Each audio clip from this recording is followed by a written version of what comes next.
What's up guys, Larko back with another video. Now today I'm going to be going over sort of the basics, how to get better at Battlefield 2042. I've had a few people mention these in comments and I thought about doing one for a while, but I don't plan on going too in depth. I'm going to speak about my play style, how I sort of, how my brain ticks when I'm playing the game, and sort of maybe how you could incorporate that into how you're playing. And I don't know, maybe some people here are new and they don't know what to use, they haven't got good weapons, they ain't good, they don't know what operator to use. So anyway, firstly, I'm going to start here by just sort of showing you my stats. The actual, I put another picture up here as well of my playtime because the game's actually wrong. I've got nearly 180 hours on it, but I got a 1.86 KD. I got like 70 or 80 hours played as Falk. I can't. And that's my first point here. I'm going to talk about operators because I feel like this is really important. I feel like, personally, Falk is the best operator in the game. I don't care what anyone says. You can't sway me. She's super, she's just amazing. I don't feel like she's a support. The only reason she is a support is because she meds. But she technically, I would class her as an assault. Like when you're running around, you can just constantly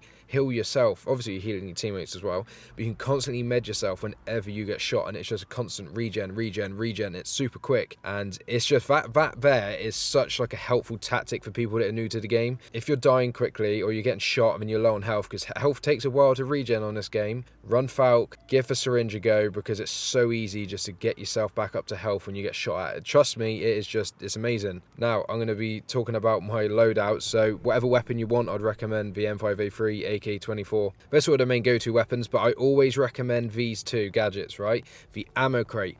Not only does it give you ammo, every time you chuck it down, you get a new throwable. Now, throwable, I run the PROX sensor, because the PROX sensor, nobody is hidden to it. If they get pinged in the location of the PROX sensor, that is it. They get pinged. Super OP again. Nobody seems to really use them, but I use them 24/7, and you also get spot assists as well. Or I think it's called spot assists anyway, or you get assists. I think it is normal assists when somebody gets a kill that you've pinged with your PROX sensor, and that can take you up so quickly on the scoreboard as well. Being a better player, being better and bigger on the scoreboard, them PROX sensors are super OP, especially as well when you come to capturing flags on conquest and stuff, and you just sort of want to see if there's anyone in the area. You quickly chuck one out, oh, you see no one's there on that side of the flag. You put down an ammo crate, you chuck your PROX sensor to the other side of the flag, oh, you see no one's there, you got nothing to worry about. Yeah, they're handy in all situations. I can't recommend using them enough, especially when you're not like me. Like personally me, I don't really use my throwables that much, like grenades and that, because normally you don't get a kill. It's just better to spot an enemy so you know enemies are. Just give it a go anyway if you haven't. And the ammo crate as well is amazing. Now, talking about placing yourself on the map as well, being aware of your surroundings. This is just a picture from Stranded where I started. Well, I joined the game, and yeah, we pretty much got even flags here. Now, I could go over every map in the game, but they're all pretty straightforward. You can work out for yourself. D1, super, that D1, that's one of my favourite places for combat. The D1, A1, it's basically a 3-lane map. You've got the centre and you've got the left and the right. D1 and A1 is where people contest over, right? Where when someone starts attacking A1, more than likely they're going to move straight to D1, because teams don't normally stay on these flags. The teams stay in the centre. So when you've got an enemy here, right, an enemy team where they've got A1 and they've got B1, more than likely you're going to have a few stragglers try and cap D1 and your B1. They're going to try and push up through your lanes of the map. And you might be wondering, why do I care that a team is going to push up towards these flags? Well, when you've got the enemy team here, they've already got a majority of the sectors on their side, so it's half and half. As soon as they cap one of your flags, you're at straight disadvantage. Like, it's huge. If this is me, which I did actually play and record this game, I'd spawn on E1 or D1. I personally like spawning on E1. Sorry, I meant to say E1. I kept saying B earlier, but I meant E for our team. I spawn on E1 and I'd move up towards B1 just because I prefer the left side of the map. There's more coverage. It's more sort of ground where you can hide in. I prefer that side. And then your squad will tend to spawn on you as well. Maybe they won't, but I try to work up these sides. If the middle's contested like it is there, try to go left or right and work up on the other side of the map to try and capture the enemy sectors, because, yeah, okay, you'll probably die. But if your team spawns on you, like your squad mates, and you actually do alright, in the rare case your squad mates are alright, you can get quite a few kills. You'll get a few kills anyway, probably. But, you know, you can actually capture a flag, and you find enemies, it's a 50-50 chance that they will even come and try and fight that flag back. Because for some reason on this game, especially when I'm playing, my team are getting absolutely slapped. People don't seem to defend flags, and that's one of the most important things in the game, because they are your spawn points. Especially when your squad mates, you know, you go to spawn on them and they're 24/7 are in combat, or if your teammates are underperforming and they're constantly dying, you have nowhere else to spawn. So these flags are crucial. That's just like a quick go over stranded there. I could go far more in detail as well, especially with, like, you know, the main shipyard in the center. And yeah, the ship, it's all close quarter combat. You're going to be fighting back and forth. It's always going to be like that. If that's where you want combat, do it. But personally, if there is combat and you can see the enemies, you can feel them sort of pushing through to your side of the ship, try to spawn on them side flags or work your round to the side flags, and you can even flank as well. People don't expect it. You can go on top of the ship and flank down. So many people don't expect it.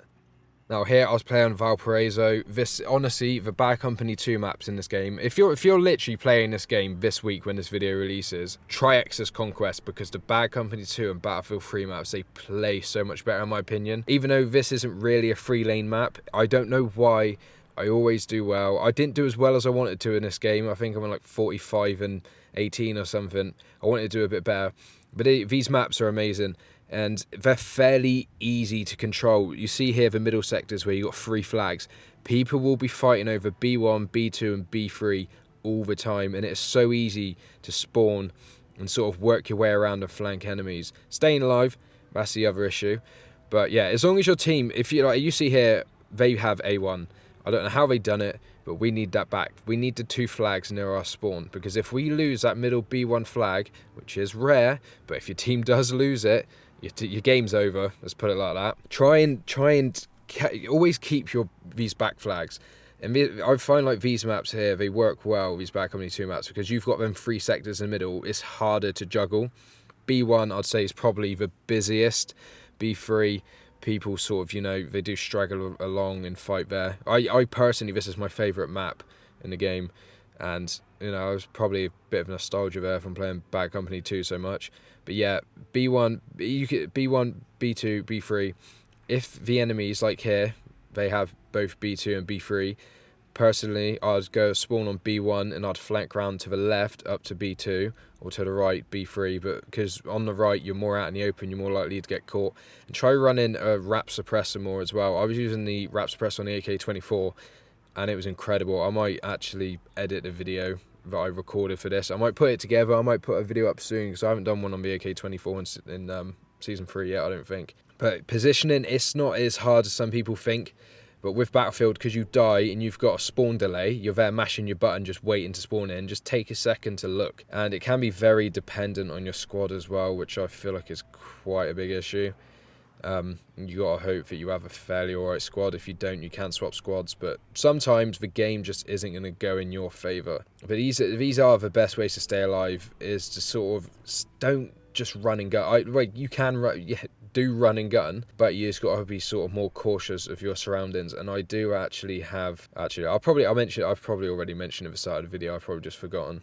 But footsteps as well are quite loud in this game. They're very easy to tell where they're coming from, and they can be enhanced with an EQ, which I've got a video coming out on soon. But yeah, overall, if you're struggling to stay alive, play as Falk. Try to sort of take my advice on these spawn points. I could literally do every single map, but I feel like that's just going to be such a long, sort of drawn out video, because this game matters heavily on how your team plays, your team and the enemy team, because if either one is slacking, that's it, it's a landslide. If you enjoyed the video, please leave a like, comment and subscribe.